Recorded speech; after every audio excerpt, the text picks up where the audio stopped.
Vamos lá, Marcel Capretes, a sua opinião, você gostou ou não da convocação do Ancelotti? Eu não gostei, eu detestei a convocação do Carlo Ancelotti. Ele tá de brincadeira. Por um nome que apareceu nessa lista que eu não acreditei a hora que eu vi. Falei, não é possível que tá de volta, não é possível. Richarlison. Concordo. Richarlison. Gente do céu, Richarlison. Cara, era melhor ter deixado o Dorival, era melhor ter deixado o Fernando Diniz. O Richarlison já provou na última Copa do Mundo que ele não tem a menor condição de ser chamado para uma seleção de 100 convocados. O Richarlison não tem recurso técnico, o Richarlison não tem inteligência de jogo para atuar na seleção brasileira. O Carlo Ancelotti está de brincadeira que ele convocou o Richarlison, eu não acreditei. Para mim foi uma sacanagem, não é possível que ele tenha convocado esse jogador, Weber. Na última Copa do Mundo, há 4 anos quase, a gente viu que o Richarlison é um jogador extremamente medíocre, esportivamente estou falando, tá? Um jogador que sumiu contra a Croácia, foi substituído no segundo tempo, um jogador sem recurso que está se arrastando na Inglaterra. Não faz o menor sentido o Richarlison voltar para a seleção brasileira. Se era para fazer essa convocação, repito, deixasse um técnico brasileiro. Eu estava tão esperançoso com o Carlo Ancelotti, mas olha, essa convocação para mim foi de estarrecer, assim. Eu fiquei em choque quando eu vi que o Carlo Ancelotti, com 5 Champions League nas costas, com títulos nas principais ligas do mundo, nas 5 principais, ele teve a coragem de, na primeira convocação, chamar esse jogador. Um jogador extremamente limitado. Extremamente limitado. Para falar o jargão da bola, grosso. Grosso. Richarlison como 9 da seleção brasileira. Eu imaginei que o Tite já teria errado por todos os técnicos do mundo, levando o Richarlison para a Copa do Mundo. O Dorival não chamou, o Diniz não chamou, nem o Ramon Menezes chamou. Aí vem o professor Carlo Ancelotti, italiano, espetacular, currículo maravilhoso. Defendi aqui a contratação dele com todas as regalias do mundo, todas, tem que dar mesmo. Para a CBF não é nada pagar mansão pro cara, passagem de volta para a Itália, quantas vezes ele quiser, não é nada esse dinheiro aí. Merece. Mas convocar o Richarlison, ele tá de brincadeira com o futebol brasileiro. Convocasse qualquer um, convocasse o Vitor Roque do Palmeiras, o Pedro do Flamengo, o artilheiro da 4ª divisão do ano passado do meu Paulista de Jundiaí, Vini Caveirinha, o centroavante, seria melhor do que o Richarlison. Desculpa, Weber, eu fiquei indignado, cara, eu não consigo nem olhar para os outros nomes. Só de ver o Richarlison ali, um retrocesso da seleção brasileira, o Carlo Ancelotti, para mim, já fez uma péssima primeira convocação, já deixou uma péssima primeira impressão do trabalho dele, e olha, vai ter que mudar bem. Eu tenho certeza que não vai mais convocar o Richarlison, né? Depois dessa data FIFA, ele vai ver de perto, porque eles não trabalharam juntos, né? Não, mas ele não vai convocar. Não vai convocar mais. Ele convocou, Capretes, ele convocou por conta do que ele conhece, né? Mas não é possível, ele não tá vendo, ele tava na Espanha e viu na Inglaterra. Então, mas aí não tem como convocar o Pedro tá baleado, entendeu? Entra na história do Neymar, Capretes. Seria melhor o Neymar com uma perna só, com 20% de gordura. Aí beleza, aí eu concordo. Qualquer um, o Weber do céu, o Richarlison na seleção de volta, sabe cara, página passada. Eu fui buscar aqui os números do Richarlison, passei já os números, não é 24 jogos, não são partidas completas, 5 gols. Ele jogou neste ano 940 minutos, o que dá 10 jogos. 10 jogos no ano. Isso eu acho que foi um erro mesmo. Esse daí, quando eu vi o nome, eu me assustei. E outro que eu acho que é confiança dele é o Casimiro. O Casimiro atuou pouco na temporada também. Vou até buscar os números do Casimiro.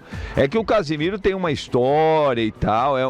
Isso. O Casimiro já foi o melhor volante do mundo. Faz tempo já. O presente não é tão bom, mas tem um histórico, né? Sim, tem uma bagagem, pelo menos na seleção brasileira, né?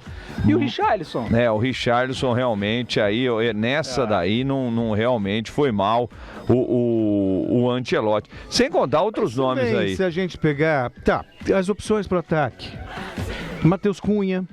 O Matheus ainda tem números, estava falando aqui pro Celso, o Matheus tem 36 jogos na temporada, 17 gols, quer dizer, é um jogo sim ou não que ele faz gol. O Igor Jesus, Pedro, não dá, o Vitor Roque não fez nada lá na Espanha, nenhum tá do lado do Ancelotti. Não, a outra convocação que eu acho que é maluca é do Antony. O Antony, pra mim, já teve a oportunidade na seleção brasileira. Também é maluco, concordo. Já mostrou quando também. Você olha ali os volantes, a gente tava no Casemiro, mas é João Gomes, André, Joelinton, Bruno Guimarães. Fala pra mim, qual é o nome que é assim, inquestionável, que você não tira por nada? Sim. Não tem. Ó, o Casemiro jogou já mais esse ano, né? 42 partidas. Se colocar de tempo em campo, deixa eu ver aqui, ó. Ele ficou 31 jogos dentro de campo, o Casemiro. Pelo menos já jogou bem mais, 3 vezes mais que o Richarlison.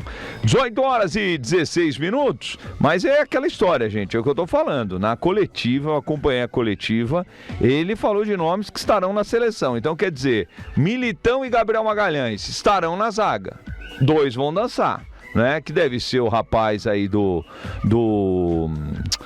o rapaz da França, do Lille, né? Que é quarto zagueiro, né?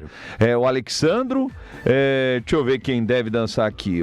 Porque ele levou o Danilo e o Wesley, né? Na lateral direita. Pelo que eu vejo assim, o Alexandro e na esquerda, o Alexandro. Quem é o outro lateral esquerdo? O Wanderson, né? O Wanderson.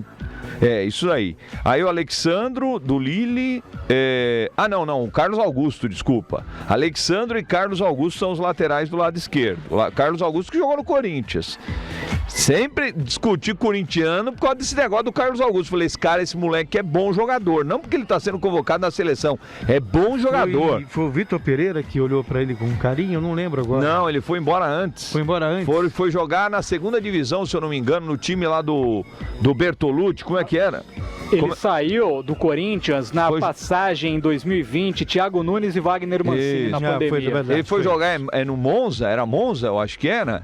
Que era o time do Bertolucci, que jogava na segunda divisão, uma coisa assim, eu não lembro, cara, não lembro direito. Foi isso, e aí ele foi contratado pela Inter de Milão. Isso, moleque é bom jogador. Força, apoia bem, chega bem no fundo, quer dizer, era um bom jogador. O Corinthians se livrou dele, eu tô dizendo, esse moleque não vai dar em nada. Aí, ó, tá na Inter de Milão lá, que a Inter tá numa temporada boa, apesar de perder o campeonato italiano na reta final, mas é bom jogador. Final da Champions, final da Champions. Final da Champions. E o Fernando Diniz já tinha convocado o Carlos. Sim, Danilo e o Wesley na direita. Então aqui é Militão, alguém vai dançar aqui, o Beraldo, esse Alexandro vão dançar.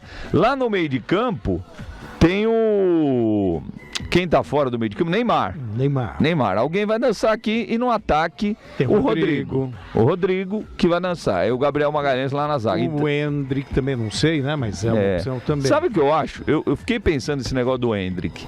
Se o Ancelotti não utilizava o Endrick lá no Real Madrid, por que ele utilizaria na seleção brasileira? Porque a concorrência na seleção a concorrência na seleção é menor. Não, mas tem lá Rafinha, Rodrigo e Vini Júnior. Onde ele vai jogar? Vai ser banco.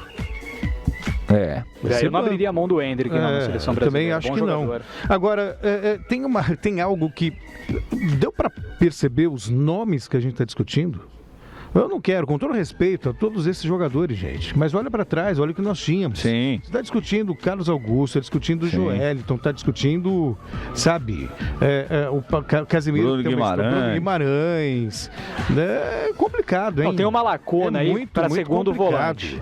Camisa 8 está em aberto da seleção. Talvez ele se fixe no Casemiro como uma pilastra ali de confiança, bem protegido, né? Os laterais segurando um pouco mais. Mas esse segundo volante, que pode ser o Bruno Guimarães, pode ser o Gerson, foi o Paquetá por muito tempo com o Dorival e até com o Diniz, mas o Paquetá não vai voltar. Eu acho que tem uma lacuna aí entre o Casemiro e o Neymar de 10, que o Neymar vai jogar de 10 centralizado. Tem uma lacuna aí, um camisa 8 que está em aberto aí. E não temos um substituto. E nessa seleção... A gente já vê que não tem substituto pro Neymar, nem na função. Não tem. O Neymar é a nossa grande esperança. No Barcelona, o Rafinha jogou como 10 e jogou bem no título do espanhol. Ele jogou como 10, não aberto. Só se o Ancelotti utilizar ele como 10. Pode ser.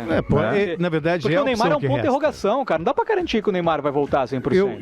Eu vi alguns jogos do Barcelona com o Rafinha jogando aberto. Sim. Hora pelo meio, hora aberto. Mas é o que a gente tem visto.